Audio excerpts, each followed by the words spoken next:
mo? Si JCR or Jim Rosos. Kasi DJ, okay naman kami. Okay kami. Kinusting niya ako. Kinusting sa? Okay kami. Bali 9 months na kami, DJ. Tapos, nung Sunday, okay naman kami. Nag-uusap kami. Tapos, nung gabi ng Sunday, nag-uusap kami. Suddenly, pagka Monday, wala na siyang contact. Wala na siyang minessage ko siya. Minis-call ko siya, hindi niya sinasagot lahat ng text ko, lahat ng lahat ng call ko. Hindi ko alam kung anong problema niya, DJ. Kaya sana man lang, shoutout sa'yo, JCR, sana, di ba pinasok natin yung relasyon? Okay naman tayo eh. Kung ayaw mo na sa akin, sabihin mo, kasi open-minded naman ako eh. Hindi ko isisiksik yung sarili ko, DJ, kung ayaw na sa akin. Pero may mga may mga sign na rin siya, na pag nagsasabi ako sa kanya, DJ, ng I love you, I miss you, no way, yun ang sagot niya, DJ. Siyempre, kahit although na biro niya lang yun, DJ, parang dinadaan niya na lang sa biro ba? Hindi ko sana sasabihin sa'yo yan, DJ. Hindi ko sana siya i-mention kasi parang parang napaka-unfair. Wala akong ginagawang kasalanan sa kanya, DJ. Hindi ko alam. Sana kung may nagawa ako sa kanya o may nasabi ako sa kanya, sabihin niya lang sa akin kasi hindi ko pipigilan kung anong gusto niya. Ile-let go ko siya, DJ. Kung ayaw niya na sa akin, fine. Pero hindi na kami bata, DJ, di ba? Kaya nga kumuha ng mas maedad sa akin para kako understanding, ganyan kako. Yung pala, hindi pa pala.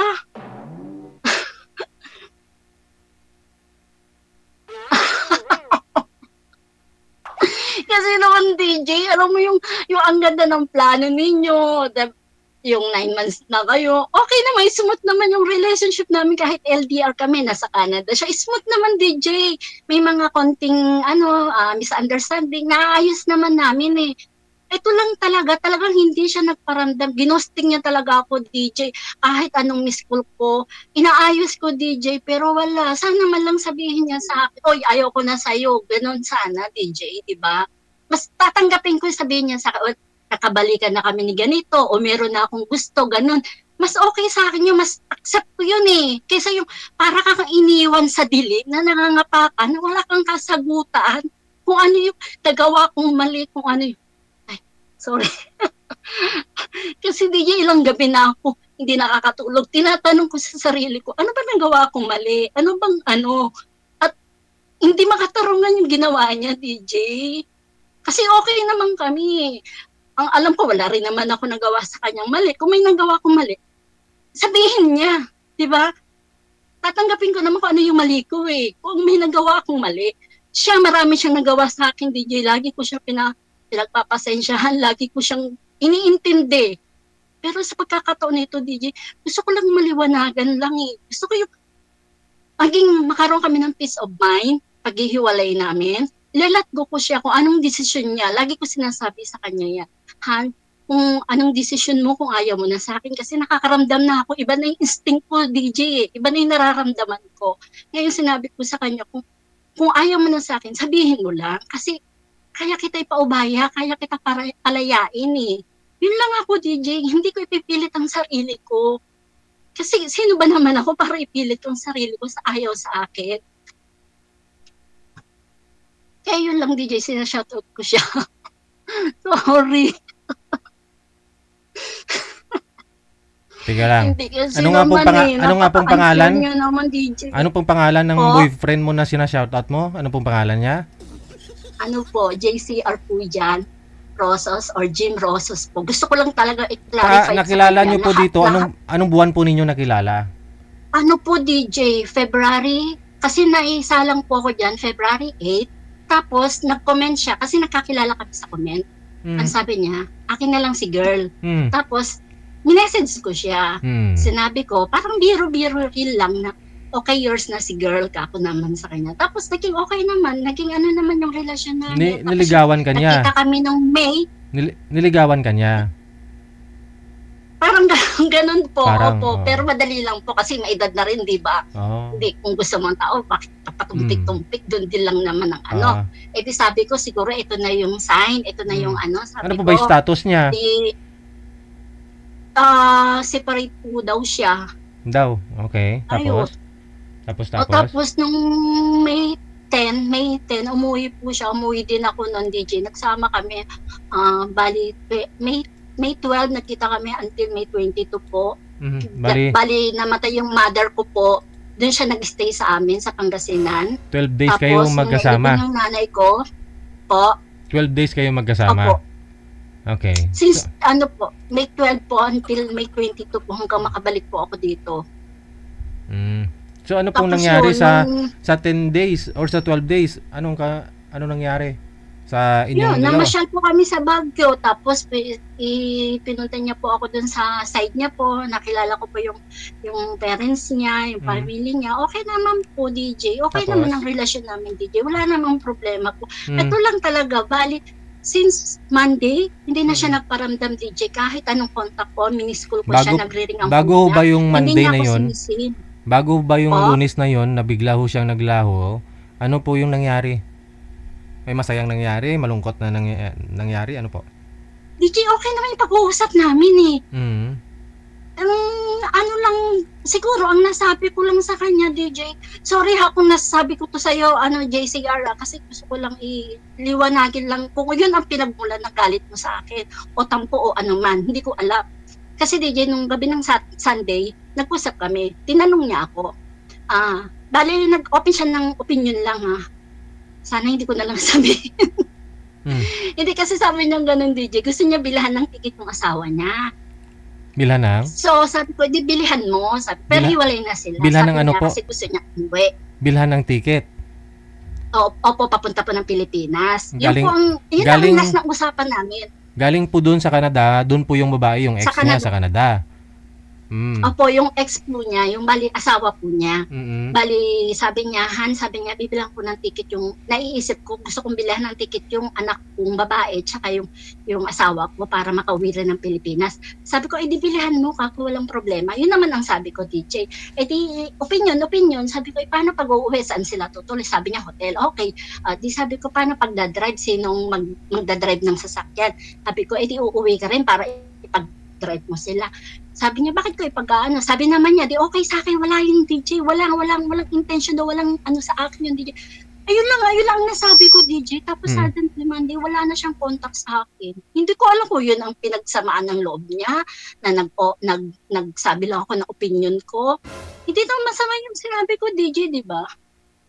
Nasabi niyo po kanina na pag mag-I love you ka sa kanya, hindi po tulad dati na alam mo, DJ, iba po. DJ. Mula ho nung nagkita kayo, bumalik kayo dyan sa Singapore, siya bumalik sa may Canada. Paunti-unti siya nagbago, DJ. Paunti-unti. Baka ho kasi iba yung expectar niya, iba yung in-expect niya kaysa realidad na nangyari nung umuwi kayo. Nagkita na kayo. Hindi ko alam, DJ, kasi magandang plano namin, DJ. Tinutulungan niya ako, DJ, na sabi niya nga, ipapagawa yung bahay, magtutulungan kami, magkaano kami ng business. Ang ganda ng plano namin, DJ. Sabi ko, sige, pag mag-for good ka, sabi ko, mag-for good na rin ako, magsasama kami. Yun talaga ang plano namin, DJ. Tapos bigla siya nagbago, hindi ko alam. Pero yung mga no way niya, DJ, parang biro lang niya yun. Pero parang sa akin, syempre babae ako, DJ, di ba? Parang parang red flag na ba yun? Na magsasabi ka ng ganun, kung ano yung nararamdaman mo, tapos sasabihan ka niya, no way. Sabi niya, letter, sabi niya, I'm busy, sabi niya ganun. Sabi ko, yung pagsabi niya, I'm busy, sabi ko, ilang letra yun? Sabi ko, ilang paragraph, ilang words yun? Sabi ko, kaysa sasabi mo, I love you too, or miss you too. Ganun lang, DJ. Pero ang sasagot niya sa akin, no way. Sabi ko, Han, mahal mo pa ba ako? No way. Ganyan siya sa akin, DJ. Di no way kaya nga po. Doon pa lang, sabi ko, siguro. Ibig sabihin, hindi ka na talaga mahal. Siguro, hindi ko alam, DJ. Pero, ayun lang, hindi ko alam, DJ. Sinabi nga po niyang no way. Kasi DJ, kung hindi niya ako mahal, sana sinabi niya na lang antemano. Hindi siya nagpaasa. Tama yung sabi mo, huwag kang magpaasa para walang umaasa, di ba? Yun nga po kasi hindi kasi okay naman ako, DJ. Hindi naman ako yung klaseng tao na mapaghanap. Diskarte niya na ho yun para, kunyari, para tawag dyan, para hindi ka masaktan, dandahan ho siyang mawala. Opo, DJ. Yun din ang pagkakaalam ko, DJ, na para bang parang unti-unti siya na parang yun na yung sign, para ba yung inaano niya na lang na unti-unti siyang lumalaylo. Sabi ko nga sa kanya, parang nagbabago ka, sabi ko ganun sa kanya, DJ, kinakausap ko siya ng maayos, parang nagbabago ka. Sabi ko, parang yung lahat ng sinasabi mo, parang dinadaan mo lang sa biro, kako. Pero kung ayaw mo na, huwag ka na magtitiis sa akin, kako. Papalayain kita, kako. Huwag na tayo magtiisan. Yun ang sinasabi ko sa kanya. Pero ako, DJ, sabi ko ganun sa kanya. Anong sabi niya nung sinabi mo yan? Wala, DJ, nakikinig lang siya. Oy, alam mo na ho yun. Pag once na hindi na sumagot, na nahimik lang, agree siya sa sinasabi mo. Pero ako nagtitiis pa rin ako, DJ, kasi nga, DJ, alam mo, pinahawakan ko yung pagdating niya sa akin kasi, DJ, alam mo yung, bago nawala yung nanay ko, namatay, dumating siya sa buhay ko. Ngayon, ang sabi ko siguro, kasi mahal na mahal ko yung nanay ko, sabi ko, siguro ito yung binigay sa akin ng nanay ko, kahit na iwan ako ng nanay ko, mayroong magmamahal sa akin. Yun talaga ang nasa isip ko. Kasi, tamang dumating siya, tamang nawala yung nanay ko. Yun talaga, ang sabi ko, yun siguro ang purpose ng nanay ko.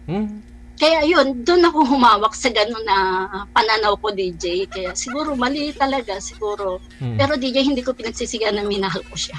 Minahal ko siya sobra.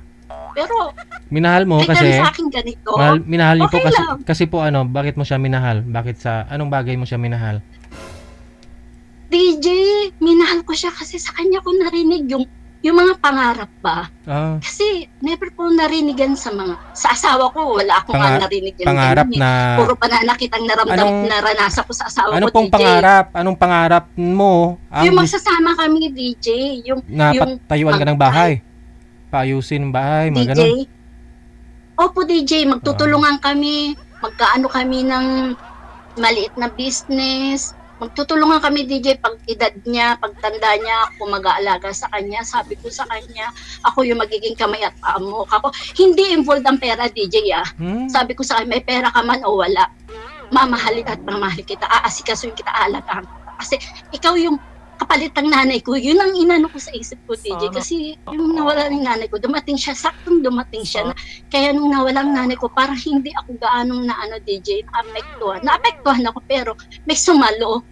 Meron akong naiyakan. Meron, alam ko na may mag-aalo sa akin, may mag-aano. Ganun ba, DJ? Ilan po anak ni boyfriend mo? Ilan po anak nun? 2 po. Ikaw, ilan po yung anak mo? DJ. Po? Ikaw ho, ilan po yung anak mo? 2 rin po, malalaki na po. Okay naman yung mga anak ko, DJ. Okay malalaki naman, wala naman problema sa kanya. Anong malalaki? Ilang taon?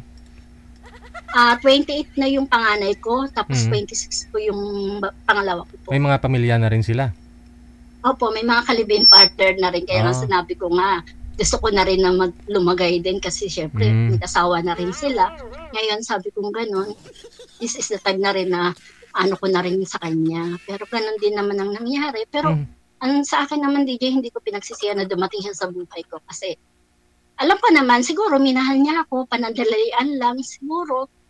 Pero lagi ko naman sinasabi sa kanya, kung hindi siya masaya sa akin, sabihin mo lang ako. Ba't lagi mo sinasabi ba't lagi mo sinasabi sa kanya? Kasi minsan pag sinabi mo DJ, kasi hindi, buhat nung naramdaman ko na, DJ, iba kasi yung instinct ko, DJ, buhat nung naramdaman ko na parang nagbago na siya, parang ano na, DJ. Doon na po. Para doon ko na siya sinasabi na pero sinabi ko sa kanya, hindi ako unang lalayo sa'yo, hindi ako unang makikipag-ano sa'yo, ikaw na lang kasi ako, okay lang ako kasi at least ako, minahal kita, hindi kita niloko ako sa kanya, DJ. Ngayon, siguro, inaantay niya na lang ako ang lumayo, ako ang gumive up. Hindi talaga ako gi-give up, DJ, kasi wala akong kasalanan eh. Bakit ako gi-give up? Kahit na, kasi mahal ko siya eh. Paglalaban ko. Pero yung ganito na nangyari, DJ, para bang, wala nang bang effort na gano'n. Pero gusto ko lang malaman sa kanya, gusto ko lang masabi sa kanya. Kausapin niya lang ako, sabihin niya lang sa akin yung totoo lang. Kasi sinasabi ko sa kanya, ayoko yung nagsisinungaling. Kasi ako hindi ako magsisinungaling sa kanya, DJ. Pag sinasabi ko yun sa kanya, sinasabi niya sa akin, ikaw na yung banal. DJ, dapat mo ba sabihin sa isang babae kung mahal mo, di ba? Mahal ko siya, DJ, mahal ko siya. Sa totoo lang, pinakilala ko siya sa mga pamilya ko, mga kuya ko, bayaw ang tawag sa kanya. Okay, okay lang yung relasyon namin. Kilala siya ng mga kaibigan ko, kilala siya ng mga pamilya ko. Bayaw ang tawag sa kanya, DJ. Na sa asawa ko, hindi natawag ng mga kuya ko na bayaw. Kasi yung asawa ko nga, ganun nga, DJ, mapanakit. Kahit nung bago lang kayo magkasama ng asawa mo, nananakit na po ba yun? Opo, DJ, nananakit na siya. Hindi, DJ, nung yung siguro nagbuntis na ako, dun siya nananakit na halos mapatay niya na ako. Kaya, since 2012, nakipag-iwalay na ako sa kanya. Ibig sabihin, nung una pa lang ho kayo magkasama ng asawa mo, okay naman trato ng mga kapatid mo sa kanya. Di ba? Tulad po nang nangyari dito sa boyfriend mo. Paano po kayo magmalaman ng mga kapatid mo ngayon? Yan po nangyari sa inyo ng boyfriend mo. Alam mo, DJ, sa totoo lang, nasasaktan ako ng asawa ko, hindi alam ng mga kuya ko, ng pamilya ko. Hindi ako yung tipong magwawala, iiyak. Pero hindi tinatawag na bayaw yung asawa niyo po dati? Hindi po, hindi. Kasi siya, DJ, iba yung ugali ng asawa ko rin. Pagka din yung DJ, kaya parang malayo ang loob ng mga kuya ko sa kanya. Pero itong boyfriend mo, ko nga, DJ, minumura niya. Itong boyfriend mo na ito, mabait? Po? Itong boyfriend mo na to na taga-Canada, mabait? Mabait naman. Mabait siya, DJ, mabait po siya. Wala akong masabi sa ugali niya, mabait siya. Ayun nga lang, bigla na lang siya naglaho, na parang pula na walang pasabi. Hoy, nihay, wala po. Sabi ko nga sa kanya, kung magkiiwalay tayo, sabi ko, hamunin mo na lang ako ng suntukan para may laban ako sa'yo. Kesa ganyan na. Ang biro ko sa kanya, DJ. Huling mensahe mo na lang, sigurado nanonood yun. Sigurado, DJ, kasi habang nag-work po yun, nanonood, nakikinig po yun. Jim, nakikinig ka or manonood ka nito? Gusto ko lang naman kasi maliwanagan sa'yo, ano man yung pinagkagalit mo sa akin or hindi ko alam kung ano yung pumasok sa isip mo na hindi ka na nagparamdam sa akin since Monday. Sunday, okay pa tayo walang problema, diba? Tapos pagka Monday, hindi ka na tumawag sa akin, tinawagan kita, wala ka nang paramdam. Kaya hanggang ngayon, tinatawagan kita, chinachat kita, hindi mo ako sinisin, hindi mo sinasagot ng lahat ng tawag ko, pero naka-online ka. Kung ano man yung decision mo, diba, lagi ko sinasabi sa'yo na tatanggapin ko kung anong decision mo. Wag lang yung ganito na iiwan mo ko sa ere. Kasi pinasok natin tong relasyon nito Matured na tayo, di ba? Hindi na tayo teenager para magganito ka, magganyan ka sa ugali mo. Pinasok mo yung relasyon natin, ginusto mo ko, ginusto kita. Kaya palayain natin ng maayos ang isa't isa. Hindi mo ko iiwan sa dulo na wala man lang kasagutan. Basta tanggapin ko yung ayaw ko na sa'yo, ganun, nakahanap na ako, o nakabalikan na kami ni ex, ganun mas tanggap ko pa kesa yung ganun po, DJ. Bilang masasabi ko, sorry ko na-mention kita, sorry, kasi ito lang siguro yung way, DJ, na para maisabi ko sa kanya, DJ, kasi hindi niya ako sinisin hindi niya binabasa lahat ng text ko, DJ, nade-depress na ako, na-stress na ako, wala akong masabihan ng problema ko, sa akin lang, sinosolo ko yan, ako lahat ng iniisip ko, sabi ko, ba't ganun? Sabi ko, tinatanong ko sa sarili, paano ba nagawa ko? Bakit mali? Ganito ba? Yun ang lagi ko tinatanong, DJ. Ano sagot ng sarili mo? Sabi niya, tanga ko, gago ko.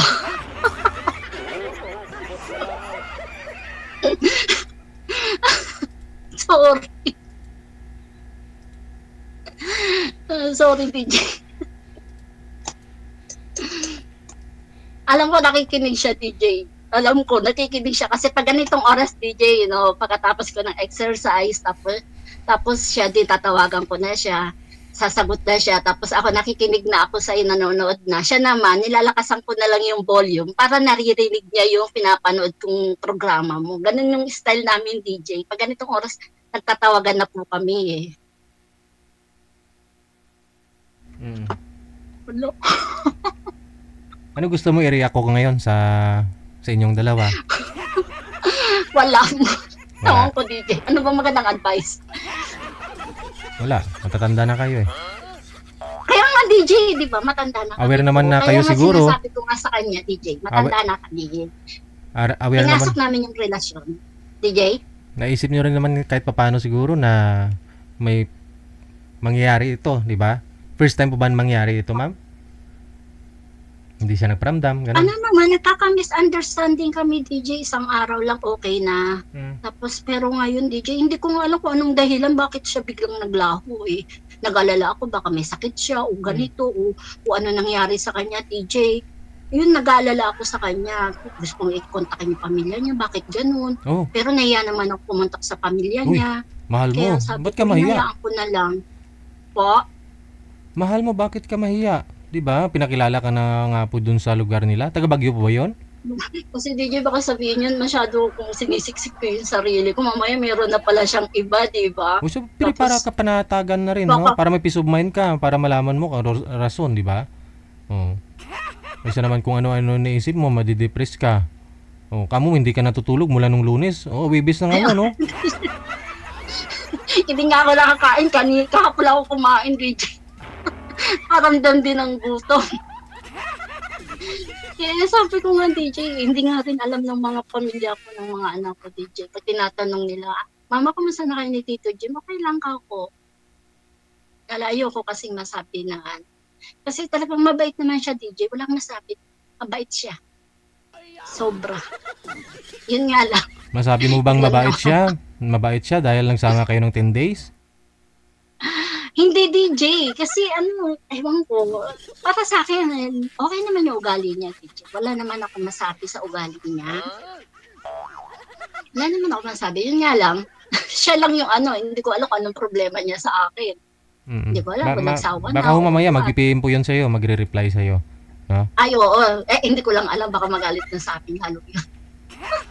Sige. Yun na lang. Total. Sana O, DJ. marinig niya. No? Mapanood niya yung buo yung pagsali mo dito, pagtawag mo. Opo, DJ. Salamat po. Thank you. Okay. Thank you po. God bless.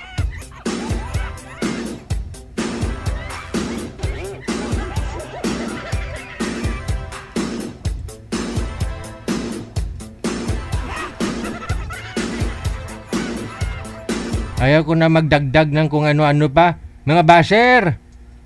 Oh. Kayo na bahala. Hindi naman lugi siguro. May 10 araw kayong nagsama eh.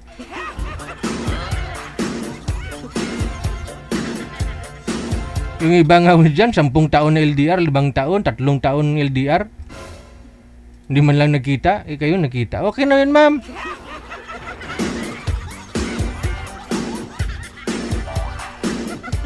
Yun ang pagkakaiba kapag malayo kayo, LDR kayo. No? Iba pa rin po talaga yung nakikita mo siya, malapit po kayo sa isa't isa.